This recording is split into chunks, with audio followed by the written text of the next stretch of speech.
کیا میں 5 دن بخار میں مبتلا رہا ہوں؟ 5 دن ہوش و حواس سے بے خبر رہا ہوں؟ مگر یہ کیسے ہو سکتا ہے؟ یہ کیسے ممکن ہے؟ وہ بڑبڑا رہا تھا۔ 5 دن 5 دن تو بہت ہوتے ہیں۔ یہ کیسے ممکن ہے کہ مجھے 5 دن گزرنے کا پتہ ہی نہ چلے؟ میں 5 دن تک اس طرح بے ہوش کیسے رہ سکتا ہوں؟ وہ لڑکھڑاتے قدموں کے ساتھ تیزی سے آنسر فون کی طرف بڑھ گیا۔ فون پر اس کے لیے کوئی ریکارڈ پیغام نہیں تھا۔ پاپا نے مجھے کوئی کال نہیں کی۔ اور ساتھ سب کو کیا ہو گیا؟ کیا میں انہیں یاد نہیں رہا؟ اسے جیسے کوئی پیغام نہ پا کر شوق لگا تھا۔ وہ بہت دیر تک بالکل ساکت فون کے پاس بیٹھا رہا۔ یہ کیسے ہو سکتا ہے کہ پاپا کو میرا خیال ہی نہ رہا ہو، یا کسی اور فرینڈ کو، یا پھر کسی اور کو اسی طرح مجھے کیسے چھوڑ دیا انہوں نے؟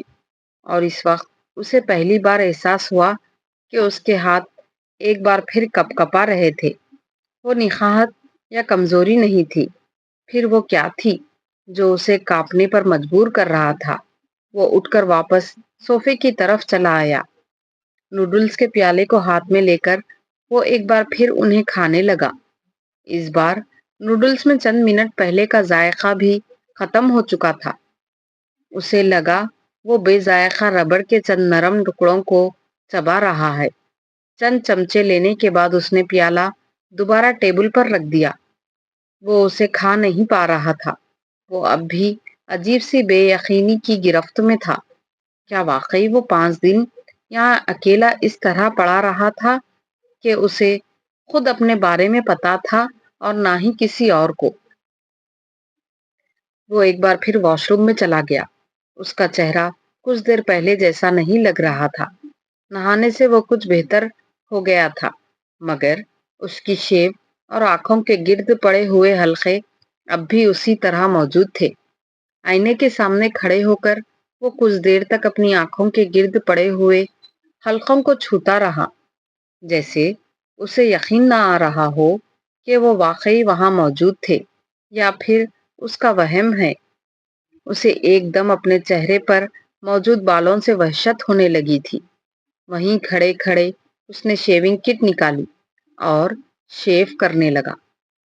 شیو کرتے ہوئے اسے ایک بار پھر احساس ہوا کہ اس کے ہاتھ کانپ رہے تھے۔ ایک کے بعد دیگرے اسے 3 کٹ لگے۔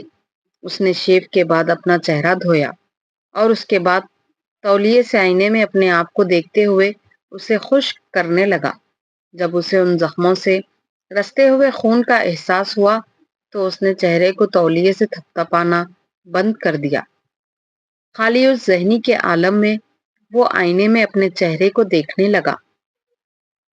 اس کے گالوں پر آہستہ آہستہ ایک بار پھر خون کے قطرے نمودار ہو رہے تھے، گہرا سرخ رنگ۔ وہ پلکیں جھپکائے بغیر ان خطروں کو دیکھتا رہا۔ 3 ننھے ننھے سرخ خطرے۔ What is next to ecstasy? Pain, سرد اور مدھم آواز آئی۔ وہ پتھر کے بت کی طرح ساکت ہو گیا۔ What is next to pen? Nothingness. اسے ایک ایک لفظ یاد تھا۔ نتھنگنیس؟ وہ آئینے میں اپنے آپ کو دیکھتے ہوئے بڑبڑایا۔ اس کے گالوں کی حرکت سے خون کے قطرے اس کے گالوں پر پھسلنے لگے۔ And what comes next to nothingness? Hell! Salar کو ایک دم ابکائی آئی۔ وہ واش بیسن پر بے اختیار دوہرا ہو گیا۔ چند منٹ پہلے کھائی گئی خوراک ایک بار پھر باہر آ گئی تھی۔ اس نے نل کھول دیا۔ اس نے اس کے بعد کیا پوچھا تھا؟ اس نے اس کے جواب میں کیا کہا تھا؟ اسے یاد تھا۔ ابھی تمہیں کوئی چیز سمجھ میں نہیں آ رہی، آئے گی بھی نہیں۔ ایک وقت آئے گا جب تم سب کچھ سمجھ جاؤ گے۔ ہر شخص پر ایک وقت آتا ہے جب وہ سب کچھ سمجھنے لگتا ہے، جب کوئی معمہ نہیں رہتا۔ میں اس دور سے گزر رہی ہوں، تم پر وہ دور آئندہ کبھی آئے گا۔ اس کے بعد تم دیکھنا کیا تمہیں ہنسی آتی ہے۔ سالار کو ایک اور ابکائی آئی۔ اسے اپنی آنکھوں سے پانی بہتا ہوا محسوس ہوا۔ زندگی میں ہم کبھی نہ کبھی اس مقام پر آ جاتے ہیں جہاں سارے رشتے ختم ہو جاتے ہیں، وہاں صرف ہم ہوتے ہیں اور اللہ ہوتا ہے۔ کوئی ماں باپ، کوئی بہن بھائی، کوئی دوست نہیں ہوتا۔ پھر ہمیں پتا چلتا ہے کہ ہمارے پیروں کے نیچے زمین ہے، نہ ہمارے سر کے اوپر کوئی آسمان، بس صرف ایک اللہ ہے جو ہمیں اس خلا میں بھی تھامے ہوئے ہے۔ پھر پتا چلتا ہے ہم زمین پر پڑی مٹی کے ڈھیر میں ایک ذرے یا درخت پر لگے ہوئے ایک پتے سے زیادہ کی وقت نہیں رکھتے۔ پھر پتا چلتا ہے کہ ہمارے ہونے یا نہ ہونے سے صرف ہمیں فرق پڑتا ہے، صرف ہمارا کردار ختم ہو جاتا ہے۔ کائنات میں کوئی تبدیلی نہیں آتی، کسی چیز پر کوئی اثر نہیں پڑتا۔ سالار کو اپنے سینے پر عجیب سا درد محسوس ہو رہا تھا۔ اس نے بہتے ہوئے پانی کو منہ میں ڈالا، اسے ایک بار پھر اکائی آئی۔ اس کے بعد ہماری عقل ٹھکانے آ جاتی ہے۔ وہ اس آواز کو اپنے ذہن سے جھٹکنے کی کوشش کر رہا تھا۔ اسے حیرانی ہو رہی تھی، وہ اسے اس وقت کیوں یاد آئی تھی۔ وہ اس آواز کو اپنے ذہن سے جھٹکنے کی بار بار کوشش کر رہا تھا۔ اس نے پانی کے چھینٹے اپنے چہرے پر مارنے شروع کر دیے، چہرے کو ایک بار پھر پوچھنے لگا۔ آفٹر شیو کی بوتل کھول کر اس نے گالوں پر موجود ان زخموں پر لگانا شروع کر دیا جہاں اب اسے پہلی بار تکلیف ہو رہی تھی۔ واش روم سے باہر نکلتے ہوئے اسے احساس ہو رہا تھا کہ اس کے ہاتھ اب بھی کانپ رہے ہیں۔ مجھے ڈاکٹر کے پاس چلے جانا چاہیے، وہ اپنی مٹھیاں بھیجنے لگا۔ مجھے مدد کی ضرورت ہے، اپنا چیک اپ کروانا ہے۔ وہ نہیں جانتا تھا اسے ایک دم وہاں وحشت کیوں ہونے لگی تھی۔ اسے اپنا سانس وہاں بند ہوتا محسوس ہو رہا تھا، یوں جیسے کوئی اس کی گردن پر پاؤں رکھے آہستہ آہستہ دباؤ ڈال رہا تھا۔ کیا یہ ممکن ہے کہ سب لوگ مجھے اس طرح بھول جائیں؟ اس طرح؟ اس نے اپنی وارڈروب سے نئے کپڑے نکال کر ایک بار پھر کچھ دیر پہلے کا پہنا ہوا لباس بدلنا شروع کر دیا۔ وہ جلد از جلد ڈاکٹر کے پاس جانا چاہتا تھا۔ اسے اپنے اپارٹمنٹ سے ایک دم خوف محسوس ہونے لگا تھا۔ اس رات گھر آ کر وہ تقریباً ساری رات جاگتا رہا تھا۔ ایک عجیب سی کیفیت نے اسے اپنی گرفت میں لیا ہوا تھا۔ اس کا ذہن یہ تسلیم نہیں کر رہا تھا کہ اسے اس طرح بھلا دیا گیا ہے۔ وہ ماں باپ کی ضرورت سے زیادہ توجہ ہمیشہ حاصل کرتا رہا تھا۔ کچھ اس کی حرکتوں کی وجہ سے بھی سکندر، عثمان اور طیبہ کو اس کے معاملے میں بہت زیادہ محتاط ہونا پڑا تھا۔ وہ ہمیشہ ہی اس کے بارے میں فکر مند رہے تھے، مگر اب ایک دم چند دنوں کے لیے وہ جیسے سب کی زندگی سے نکل گیا تھا۔ دوستوں کی، بہن بھائیوں کی، ماں باپ کی۔ وہ اگر اس بیماری کے دوران وہاں اس اپارٹمنٹ میں مر جاتا تو کسی کو پتہ تک نہیں چلتا، شاید تب تک جب تک اس کی لاش گلنے سڑنے نہ لگتی۔ اور اس موسم میں ایسا ہونے میں کتنے دن لگتے؟ وہ اس رات ایک ایک گھنٹے کے بعد اپنے آنسر فون کو چیک کرتا رہا۔ اگلا پورا ہفتہ اس نے اسی بے یقینی کے عالم میں اپنے اپارٹمنٹ میں گزارا۔ پورے ہفتے کے دوران اسی کہیں کوئی کال نہیں ملی۔ کیا یہ سب لوگ مجھے بھول گئے ہیں؟ کیا یہ سب لوگ مجھے بھول گئے ہیں؟ وہ وحشت زدہ ہو گیا۔ ایک ہفتے تک بے وقوفوں کی طرح کسی کی کال کا انتظار کرتے رہنے کے بعد اس نے خود سب سے رابطے کی کوشش کی۔ وہ انہیں فون پر بتانا چاہتا تھا کہ اس کے ساتھ کیا ہوا تھا، وہ کس کیفیت سے گزرا تھا۔ وہ ان کے ساتھ شکوہ کرنا چاہتا تھا، مگر ہر ایک سے رابطہ کرنے پر اسے پہلی بار یوں محسوس ہوا جیسے کسی کو اس میں کوئی دلچسپی ہی نہیں تھی۔ ہر ایک کے پاس اپنی مصروفیت کی تفصیلات تھی۔ سکندر اور طیبہ اسے آسٹریلیا میں اپنی سرگرمیوں سے آگاہ کرتے رہے۔ وہ وہاں کیا کر رہے تھے، کتنا انجوائے کر رہے تھے۔ وہ کچھ غائب دماغی کے عالم میں ان کی باتیں سنتا رہا۔ تم انجوائے کر رہے ہو اپنی چھٹیاں؟ بہت لمبی چوڑی بات کے بعد طیبہ نے بالآخر اس سے پوچھا۔ میں؟ ہاں بہت، وہ صرف 3 لفظ بول سکا۔ وہ واقعی نہیں جانتا تھا کہ اسے طیبہ سے کیا کہنا، کیا بتانا چاہیے۔ باری باری سب سے بات کرتے ہوئے وہ پہلی بار اس قسم کی صورتحال اور کیفیت سے دوچار ہوا تھا۔ ان میں سے ہر ایک کو بنیادی طور پر صرف اپنی زندگی سے دلچسپی تھی۔ شاید وہ انہیں اپنے ساتھ ہونے والے واقعات بتاتا تو وہ اس کے لیے تشویش کا اظہار کرتے، پریشان ہو جاتے، مگر وہ سب بعد میں ہوتا۔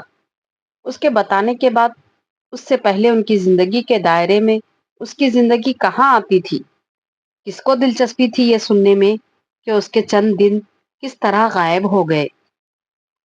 اور شاید تبھی اس نے پہلی بار سوچا، اگر میری زندگی ختم بھی ہو گئی تو کسی دوسرے کو اس سے کیا فرق پڑے گا؟ دنیا میں کیا تبدیلی آئے گی؟ میرا خاندان کیا محسوس کرے گا؟ کچھ بھی نہیں۔ چند دنوں کے دکھ کے علاوہ اور کچھ بھی نہیں، اور دنیا میں تو شاید چند لمحوں کے لیے بھی کوئی تبدیلی نہ آئے۔ سالار سکندر اگر غائب ہو جائے تو واقعی کسی دوسرے کو اس سے کیا فرق پڑے گا، چاہے اس کا آئی کیو لیول 150 پلس ہو۔ وہ اپنی سوچوں کو جھٹکنے کی کوشش کرتا، مگر ایسی مایوسی اور اس طرح کی ذہنی حالت، آخر مجھے ہو کیا گیا ہے؟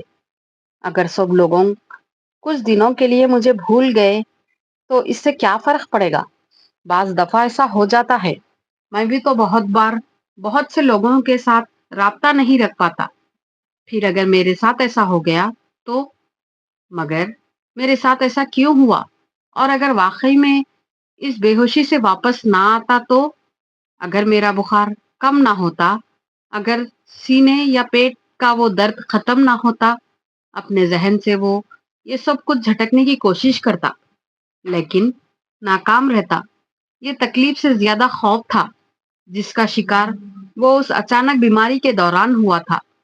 شاید میں کچھ زیادہ احساس ہوتا جا رہا ہوں، وہ سوچتا، ورنہ ایک معمولی سی بے ہوشی کو خوامخواہ اپنا کر سر پر کیوں سوار کر رہا ہوں؟ وہ جھنجھلاتا، کم از کم اب تو ٹھیک ہو چکا ہوں، پھر آخر اب مجھے کیا تکلیف ہے کہ میں اس طرح موت کے بارے میں سوچ رہا ہوں؟ آخر پہلی بھی تو کئی بار بیمار ہو چکا ہوں، خودکشی کی کوشش کر چکا ہوں، جب مجھے کسی خوف نے تنگ نہیں کیا تو اب کیوں مجھے اس طرح کے خوف تنگ کرنے لگے ہیں؟ اس کی الجھن اور اضطراب میں اضافہ ہوتا جا رہا تھا، اور پھر مجھے تو بخار کی وہ تکلیف ٹھیک سے یاد بھی نہیں۔ میرے لیے تو یہ سو صرف خواب یا کوما کی طرح ہے، اس سے زیادہ کچھ بھی نہیں۔ وہ مسکرانے کی کوشش کرتا، کیا چیز ہے جو مجھے پریشان کر رہی ہو؟ کیا بیماری، یا پھر یہ بات کہ کسی کو میری ضرورت نہیں، کسی کو میری یاد نہیں آئی، خیال تک نہیں، میرے اپنے لوگوں کو بھی، میرے فیملی ممبرز کو، دوستوں کو۔ مائی گاڈ، تمہیں کیا ہوا ہے سالار؟ یونیورسٹی کھلتے ہی پہلے ہی دن سینڈرا نے اسے دیکھتے ہی کہا۔ مجھے کچھ بھی نہیں ہوا، سالار نے مسکرانے کی کوشش کی۔ تم بیمار رہے ہو؟ اسے تشویش ہوئی۔ ہاں، تھوڑا بہت، مگر مجھے تو نہیں لگتے کہ تم تھوڑے بہت بیمار ہو۔ تمہارا وزن کم ہو گیا ہے اور آنکھوں کے گرد حلقے پڑے ہوئے ہیں۔ کیا بیماری تھی تمہیں؟ کچھ نہیں، تھوڑا سا بخار اور فوڈ پوائزننگ۔ وہ پھر مسکرایا۔ تم پاکستان گئے ہوئے تھے؟ نہیں، یہیں تھا، مگر میں نے تو تمہیں نیو یارک جانے سے پہلے کئی بار رنگ کیا، ہمیشہ آنسر فون ہی ملا۔ تم یہ ریکارڈ کروا دیتے کہ تم پاکستان جا رہے ہو۔ Just stop it. وہ بے اختیار جھنجھلایا۔